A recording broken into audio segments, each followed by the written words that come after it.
Have you had a chance to watch the footage, Jerry? Yeah, I did, Muldoon. What do you think? Have you seen anything like this before? Not with the Dilos, no. What exactly did the foreman say to you he saw? He said it spat at Manuel. And Manuel was on the retaining wall? Yes, we're talking some 50 feet up, Jerry. Wow. He said it spat something, hitting Manuel in the face. The man begins screaming, complaining he can't see. He said he stumbled blindly towards the barrier and fell over the wall into the enclosure. Yikes, that's crazy. He survives the fall, tries to stand, starts shaking, and then the foreman described him as not moving. I sounded the horns. You know more than anyone how the Dilos are pretty responsive to the horns. And Arnold told me all of them are in the holding pen now. Where are they taking Manuel? Probably Bahia and Nasco. Okay. Where are you now? I'm heading to the holding pen to see what I can find out, Jerry. To the rear of the river cruise is the Dilophosaurus holding pen. This pen is used to round the animals. Jerry Harding accidentally discovered that the Dilos are particularly responsive to the sound of horns. So horn recordings are blasted from speakers around the Dilo paddock that help herd the animals into this holding pen. The pen is deliberately maintained several degrees cooler and at a lower light level than the surrounding paddocks because the Dilophosaurs carry a known genetic skin disorder, which leaves their skin unusually susceptible to ultraviolet exposure. Prolonged sunlight results in rapid sunburn, blistering, and possible secondary infection. For that reason, shade is paramount in their enclosure. You'll notice that within their enclosure is dense canopy cover. Artificial and controlled lighting cycles limiting UV exposure. The cooler, darker environment keeps the animals calmer, reduces pacing, and prevents visible skin damage. It's quite a small area, and there are 7 animals in here. The Dilophosaurs are painfully shy dinosaurs. InGen made 2 batches of them, and Henry Wu was quick to jump on the idea of having the most up-to-date recreation, and began work on sequencing the genome of Dilophosaurus sinensis, the newer of the Dilo species, fossils of which having been excavated as recently as the 80s. This species is smaller, and there's 4 of them in here. Hammond saw the 4 adults Henry had recreated and wasn't too impressed. He insisted Henry genetically engineer the Dilophosaurus weatherilli, the larger of the 2. 3 of them were cloned, and both species live in this same enclosure here at Jurassic Park without issue. I want to show both species if possible. Both are nocturnal, so it's very likely that they are sleeping at the moment. Here we go. This is Dilo sinensis, the smaller species. These guys are less prone to the sunburn skin issue, yet I have witnessed peeling between the crests if they're out of the shade for prolonged periods of time. These guys grow to about 4 foot tall and are mostly timid, yet they start to become curious about you pretty quickly if you hang about them for a bit. However, they tend to be pretty quiet most of the time. Sorry, girl. Back to sleep.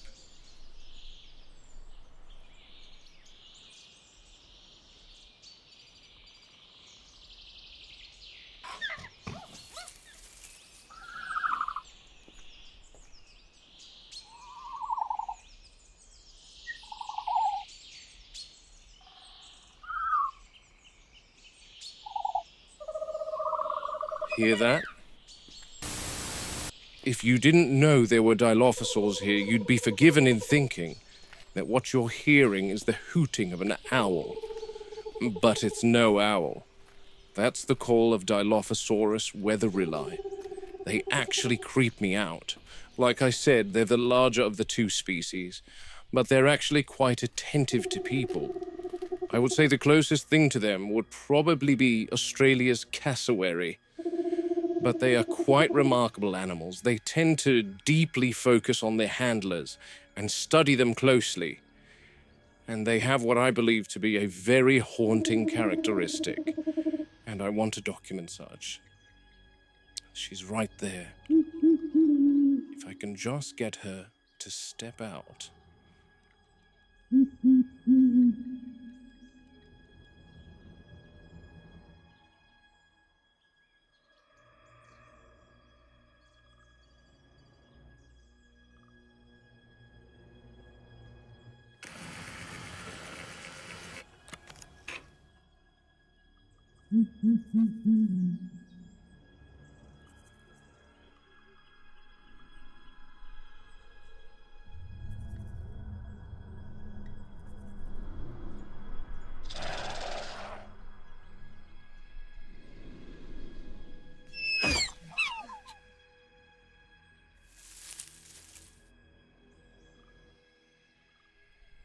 Shit! And this is why they creep me out. See this behavioral display? They seem to size up their opponent in an attempt to intimidate equally sized threats. As you can see, this girl is quite a bit larger than the Sinensis species, the green ones. She stands at about 8 foot tall, which already gives a cassowary a run for its money. But this display would make anyone fear for their lives. The first time I encountered this animal was on orientation to the park, and it was nighttime. This thing nearly made me fire an entire round into my pants with that creepy sway and hooting it does. But it's absolutely a beautiful animal with that jaguar-like hide and those red crests atop its head.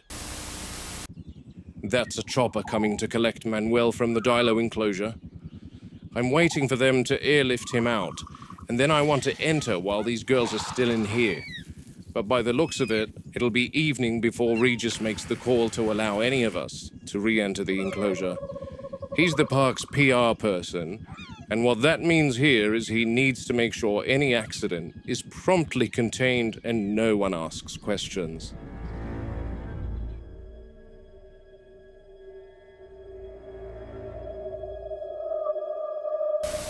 I'm now in the Dilophosaur enclosure proper. This habitat is currently part of 2 major rides at the park, the electric vehicle tour and the jungle river cruise. The back end of this paddock leads up to the retaining wall that poor Manuel fell off. I've become so curious to see something that I thought I saw when I first peered down off the wall, and then later thought I spotted in the footage.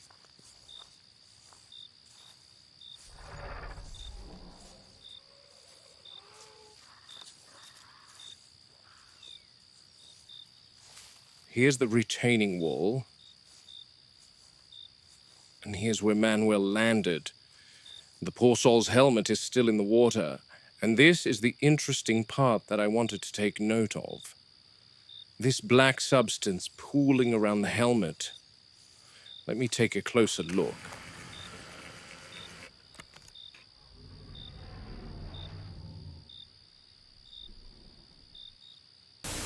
On the water here, I don't like thick, black, almost tar-like, not natural runoff, not oil. It's viscous. It doesn't smell like anything I recognize. Are you sure it isn't decomposed plant matter or resin? That enclosure's humid, plenty of biological breakdown.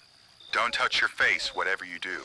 Does it feel warm? Any reaction on your skin? Negative on the heat. It's cold, actually. But it's not sap. Sap doesn't coat like this. It's not like honey. Dilophosaurs aren't known to excrete anything like that. Are there injuries on the dilos? Any signs of illness? That's the troubling part. I checked them after we herded them into the holding pen. Clean, alert, no visible trauma, no lethargy. Yet this substance is on some of the railings atop the wall Manuel fell from. I can easily understand slipping on something like this.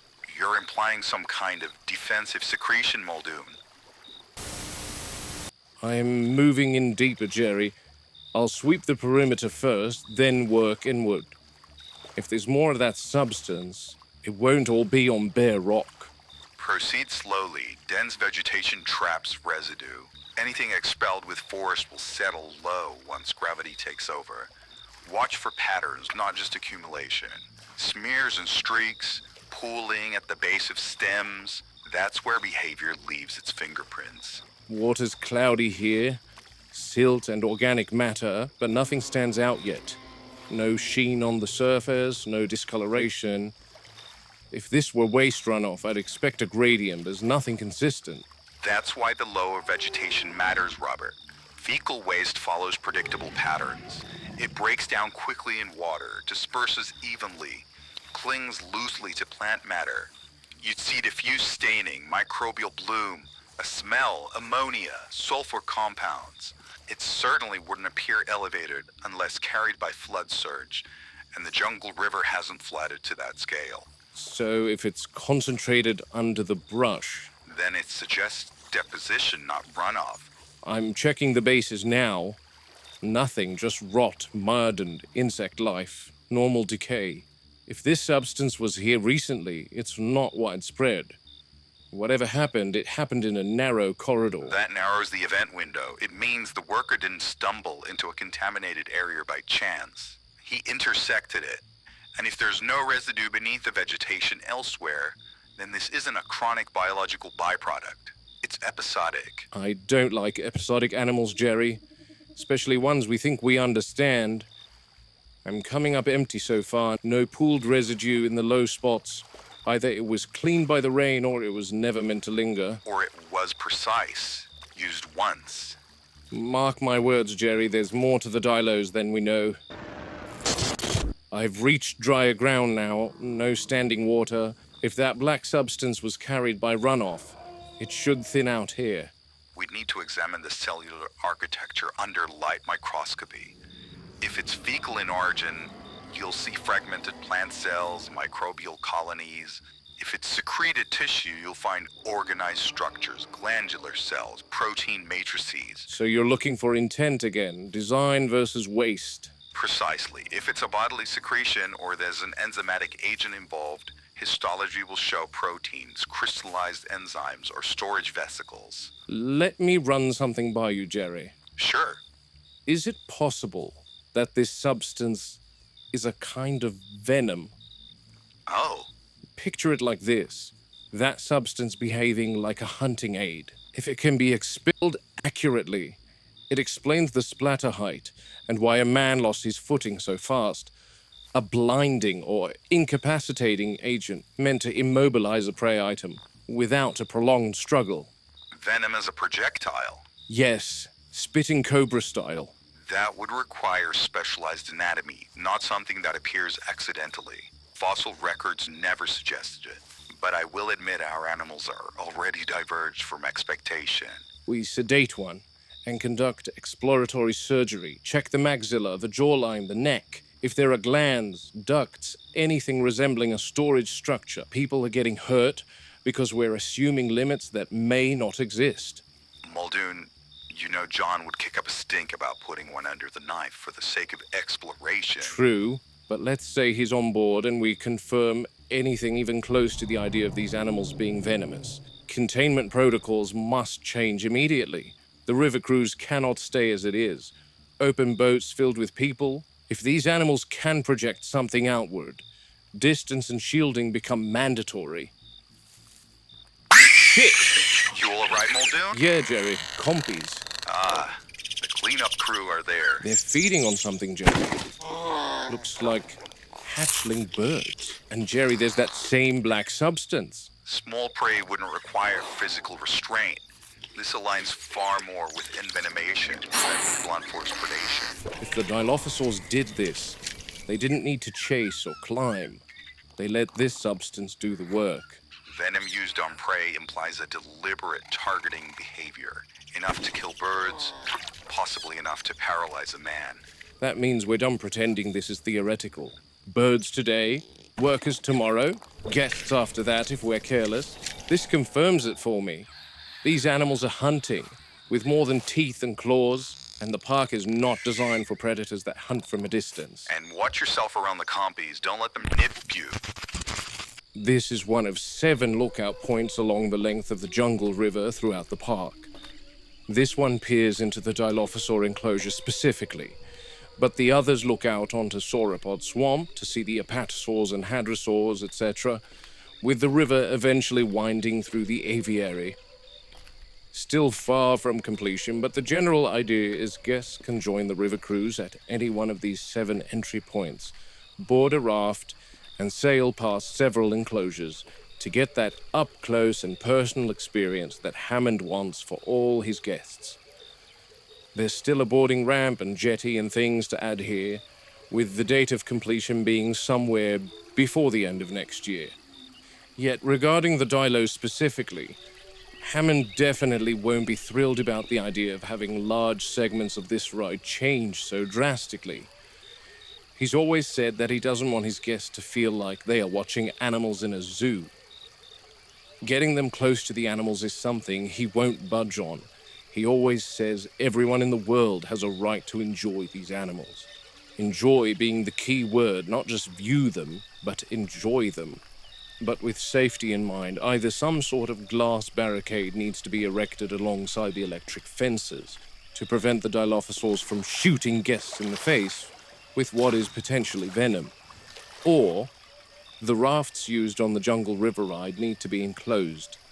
Both options call for divorcing the park visitor from the attraction, and if I know Hammond, which I do very well, he won't want to explore either option. I've got some movement in there. One of the Dilos might be taking a swim, which is rare. They can swim, but all the workers here have never spotted one actually crossing water. So this might be a first.